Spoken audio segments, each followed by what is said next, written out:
Welcome to today's episode of Strategy Simplified. Namaan here, joined by my colleague Jenny Rae. And almost every time we get together, we end up having a conversation about business and different businesses that we're reading about in the news. And so today we thought that we would bring that conversation to you recorded. And specifically, we're going to be talking about Starbucks. Starbucks has been in the news a lot lately. They just poached the former CEO of Chipotle, Brian Niccol, to come and turn the business around after the failed tenure of the old CEO, who was actually a former McKinsey consultant. So today what we're going to do is we're going to talk through some key stats of Starbucks' business, just to lay a foundation of understanding for everybody. Then we're going to move into a conversation around Starbucks' business model. And then Jenny Rae and I will each share 3 metrics that we would be managing to if we were in leadership at Starbucks today. And finally, we'll each end with a hot take and a prediction of what we think comes next for Starbucks. So with that intro out of the way, let's start to dive into some of the key stats that we need to know about Starbucks today.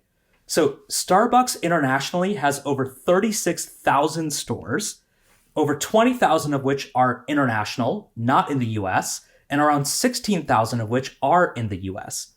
From those 36,000 stores in fiscal year 2023, Starbucks generated almost $36 billion in revenue. And operating income from that $36 billion in revenue was almost $6 billion. If you're doing the mental math along with us at home, that means that each store at Starbucks generates just under $1 million of revenue per year. With that context and background established, Jenny Rae, I'm going to turn it over to you to talk to us a little bit more about the business model of Starbucks.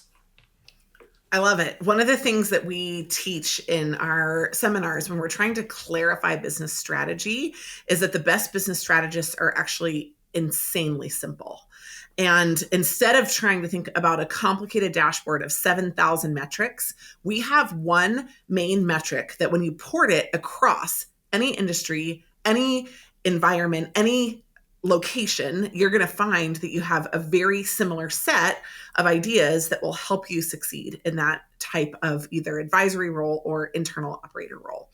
And so for Starbucks, the two, by the way, options are binary. It's either a fixed cost business or a variable cost business. Doesn't mean that the variable cost business doesn't have fixed costs or that fixed cost business doesn't have variable costs. It means that one is the driver of the behavior and the driver of the metrics that you manage to. And Starbucks is a variable cost business. What that means fundamentally is that every time Starbucks delivers something to their customers, it costs them a direct incremental amount to do that. And so there is a cup, there is milk, there is a syrup, there are the ingredients of the food items that you purchase at a Starbucks. Every single one of those goes directly into each one of those purchases. And when you're managing a variable cost business, you're going to really think about managing the price per unit, which actually historically Starbucks was revolutionary at doing because they brought the cost of a cup of coffee, which was a commoditized $1 to $2 item before that, up by adding flavors and variations. The other thing that you can manage to is the variable cost of each one of those units. So how much does it cost you to deliver the items that you are getting? And ultimately, you're managing to contribution margin per item that somebody is buying. How much are you able to get out of that customer net? So fundamentally, this is an important keynote for Starbucks. If you're looking at any business, you want to understand their strategy or understand where maybe they've gone wrong. They might have not fundamentally understood what kind of business they are. Jenny Rae, that's really insightful. And if I was at Starbucks right now, I would be looking at a whole host of metrics to try and figure out what would be my key drivers to initiate a turnaround. And I identified really 3 to 4 key ones that I'd be paying attention to the most if I was at Starbucks right now. And so I'm going to walk through those really briefly, and we have not shared these ahead of time, so I'd love your reaction to those, and then I'm interested in hearing the metrics you'd be paying attention to as well. The first metric that I'd be keeping an eye on is same-store sales growth year over year. The second is visits per customer. And the third is the growth of my rewards program. And so I'm going to walk through these each in order and talk to you about why I'd be paying attention to these. The first metric was same-store sales growth. And I would be looking at stores that are at least 1 year old to see how they are becoming established within the local market. Now, same store sales growth in fiscal year 2023 for Starbucks was down 2% in the quarter that ended on June 30th.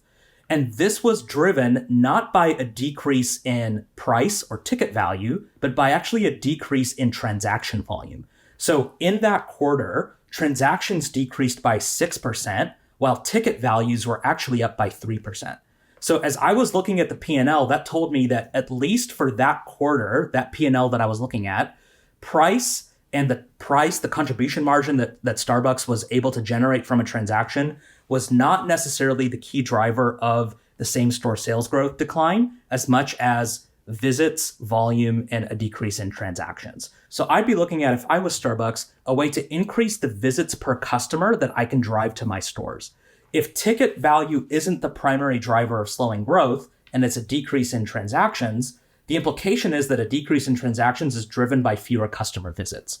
And so how can I get people through the door more often in a given period of time?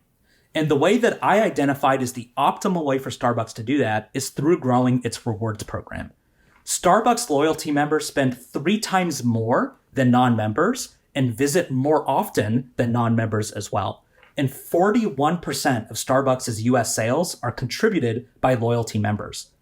In summary, reward members are 5.6 times more likely to visit a Starbucks every single day.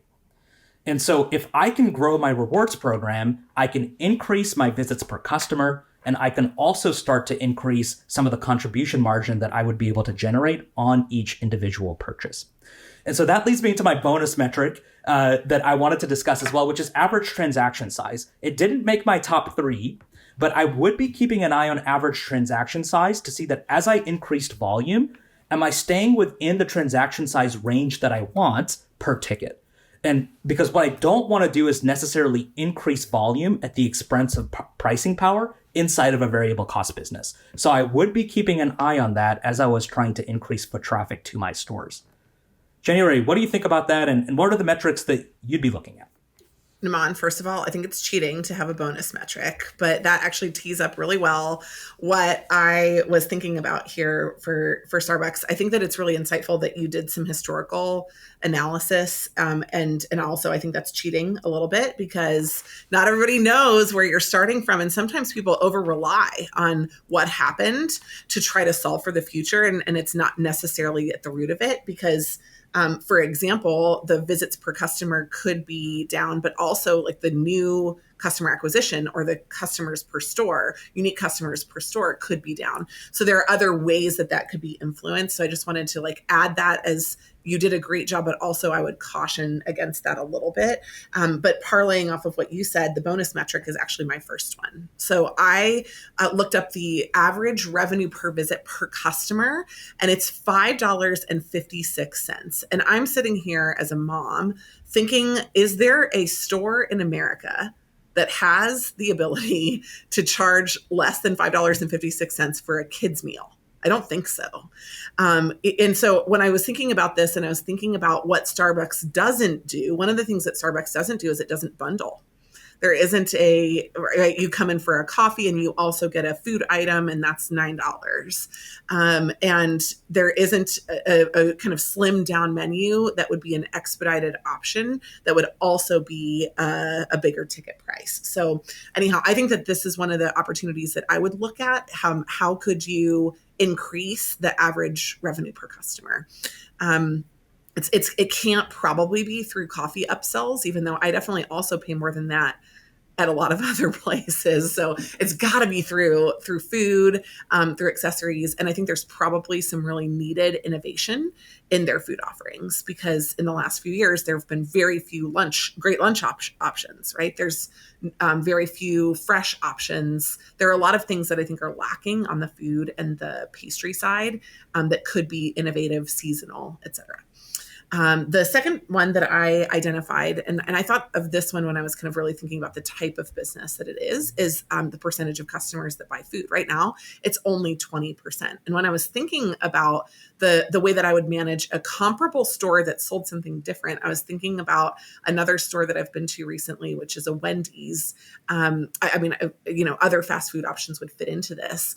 Dunkin' Donuts was actually one of the ones that I thought of because Dunkin' Donuts really has begun to revolutionize itself by thinking of itself as a more than donut store. So they're trying to get you when you go into Dunkin' not to buy a donut or a 6-pack of donuts, but a donut and a coffee or a donut and a breakfast sandwich.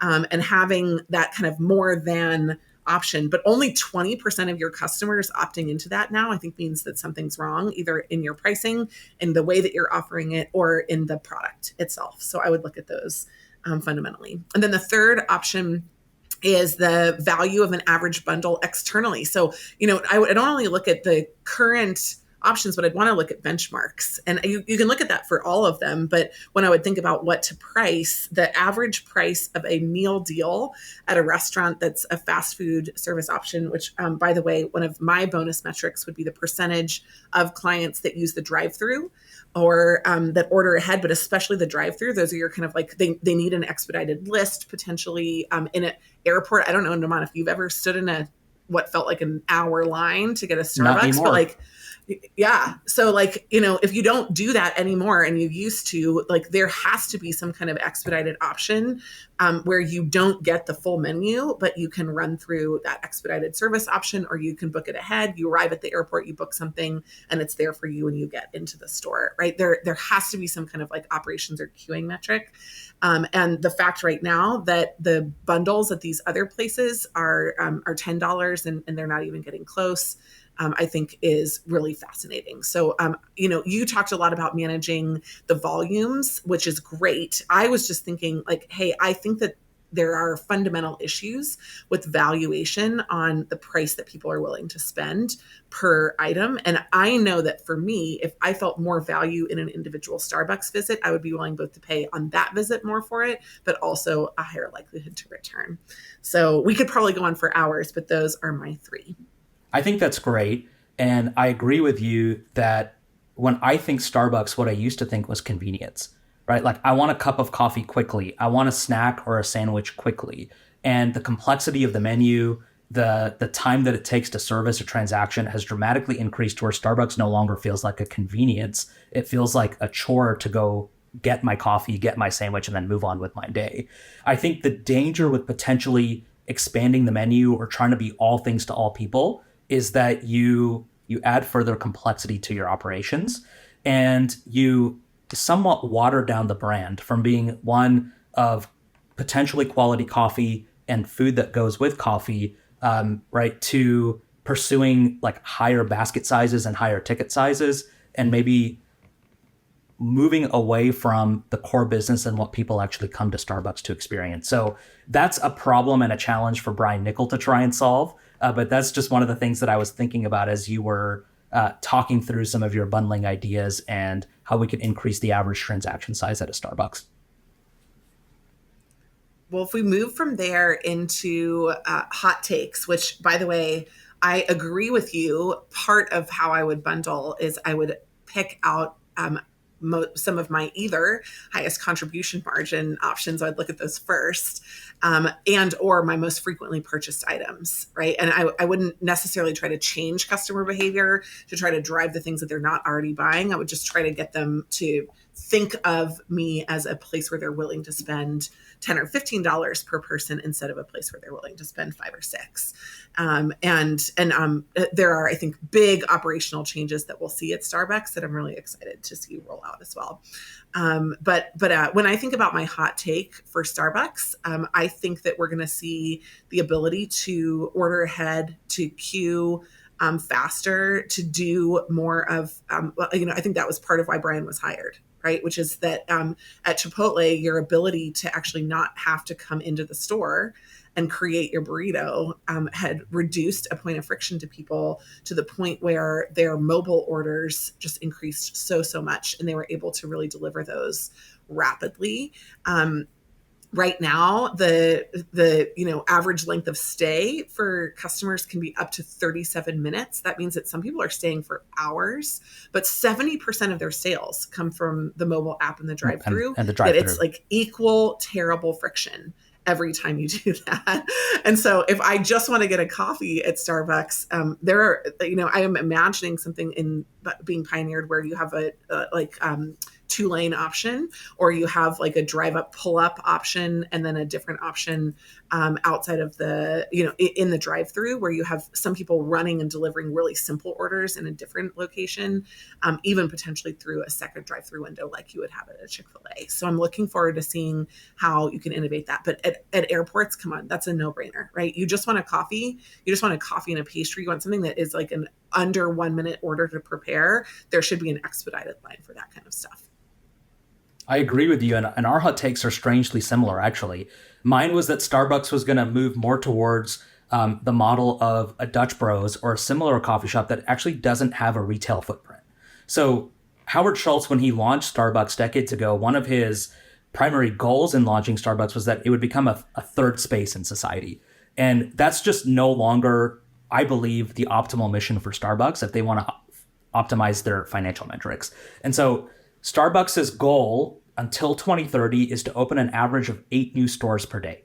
That's incredible location growth. And I think we're going to end up seeing more and more of those locations move to having smaller footprints. So they're going to be drive-through only. They're going to just have a pickup window with a drive-through and not a lot of seating. And so that's my hot take, that you're going to end up seeing smaller and smaller Starbucks, and that one of the perks of being a rewards member and being an upper tier rewards member is that your order gets prioritized. So if I have however many gold stars I have and I'm at a certain tier in the Starbucks rewards ecosystem, then the way to incentivize me to continue to spend more money and the way to incentivize me to get to that tier is actually that my order is prioritized in the store. And so I think we'll start to see some of those innovations as well at Starbucks here in the next 24 months. Like a Marriott check-in line that's faster, right? Exactly. I love that. Namaan, can I just end by saying, I think that part of the confusion when you look at a place like Starbucks is that it has a physical footprint. I think naturally you think of how expensive that is to have the infrastructure of a store set up and to have all of the overhead to manage a store. And you also have these laborers that are in the store that you're not paying by the unit, right? They're not commission oriented. You're paying them by the hour. And so that feels to many people like a fixed cost business. But fundamentally, store openings are actually a sign of a variable cost organization, because every incremental store is in itself going to grow your bottom line, presuming that each of the stores are successful profitably. And so I think that's just to harp on one point of confusion that you just mentioned at the end. I think that's why people mess this one up. And so we're really excited that y'all joined us for this journey today. Thank you so much for digging into the strategy of Starbucks. If there's a metric that you would have put on your top 3 that we missed, please leave us a comment, send us a message. We would absolutely love to hear from you. If you also think we got it wrong, come on, let's bring on the conversation. We're really excited to dig into more strategic conversations with you. Thanks for joining.